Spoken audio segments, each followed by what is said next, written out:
Després havia conegut i exposat les meves escultures, però quasi mai s'havien exposat els dibuixos.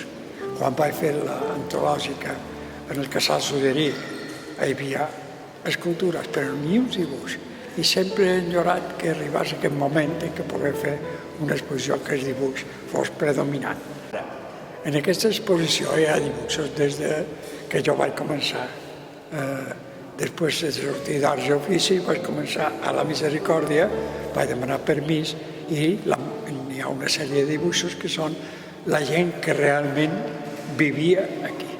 I després ja vaig evolucionar, vaig anar a Madrid, vaig estar fora, vaig començar els tallers i a poc vaig tenir encàrrecs i llavors les exposicions, una darrere l'altra, fins a arribar en aquesta. Per lo que veiem, hi ha tècniques diferents. Sí, quina tècnica et trobes més a gust? No, jo precisament és que m'agrada investigar les tècniques, per tant, cada una és un descobriment i no necessàriament tenc una predilecta. Però vamos, no com el llapis.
En Pere Pavià, aquesta exposició ens demostra fins a quin punt és un home d'un recorregut llarguíssim que va començar com a observador d'una realitat molt immediata i com a poc aquesta realitat s'ha anat ampliant tant temàticament però també estilísticament. A mi em pareix que és un home, és un artista que ha entès que allò que en principi era el verbo era el principi era el dibuix, no? I això ho ha entès molt bé i això després es presenta en tota la seva obra, perquè si no hi ha un dibuix inicial, encara que només sigui dins el cap, l'obra d'art rellisca i se'n pot anar molt davant. I ell no, ell des del principi va tenir molt clar que sobre se controla des de dins i aquesta ànima de ferro interior que té qualsevol obra és el dibuix. I ell això ho té molt clar, però no ho ha empleat només com a suport, sinó també com a obra amb ella mateixa. I aleshores aquí podem veure els resultats d'aquesta obertura en el dibuix, en el paper, com a obra en si mateixa. I tant des d'un punt de vista com de l'altre, la seva feina sempre ha estat molt destacada. I és un home que, per la nostra cultura, pel nostre art, i això vol dir pel nostre país, és d'una importància extraordinària, perquè els països creixen a través de persones així.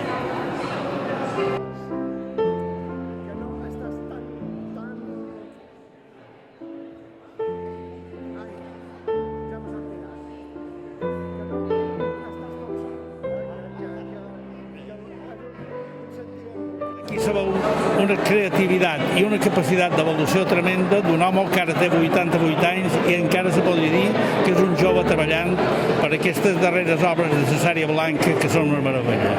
Els destacaria perquè això és una de les coses que avui en dia està més a dins zona de la creativitat actual. Com gent com, per exemple, en Robert Ferrer, que el tenim avui aquí, quasi només fa cases de net acrilat compostes en coses que se mouen de dins o no se mouen, però això és molt important. Però, a més, hi ha moltes de coses molt avantguardistes en el seu moment, com aquests collages que hi ha aquí a la dreta, que són també una meravella. Pues hi ha retratos de la gent de la Misericòrdia, que això ja és un document històric de primera magnitud, que molt poca gent ha pogut arribar. Jo ho sé perquè jo encara vaig a ser temps a conèixer en Matassets, de la Misericòrdia.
Som aquí perquè crec que en gent amb una retrospectiva com aquesta i en gent com en Pere Pavia me pareix que en mereix tots els respectes. És a dir, ja passa que et gradi més o manco el que fa, sinó és que forma part de la història ja d'aquí, no?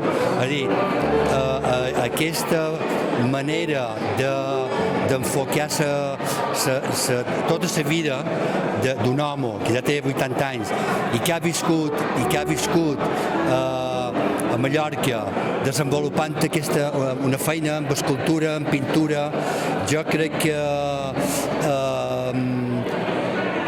mereix un gran respecte, a part de que som aquí perquè és amic meu i perquè me l'estimo nou.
Record en Pavia quan era jove, amb mon pare, totes aquelles èpoques de quan érem nosaltres infants, m'ha recordat moltíssimes coses. Aquesta exposició, no, te submergeix, vulguis o no, en un espai que jo recordo amb molta alegria, no? I ja te dic, a mi veure-lo ara tan dinàmic, tan bé, m'encanta, tan creatiu com sempre, no? I l'exposició és magnífica, m'agrada moltíssim.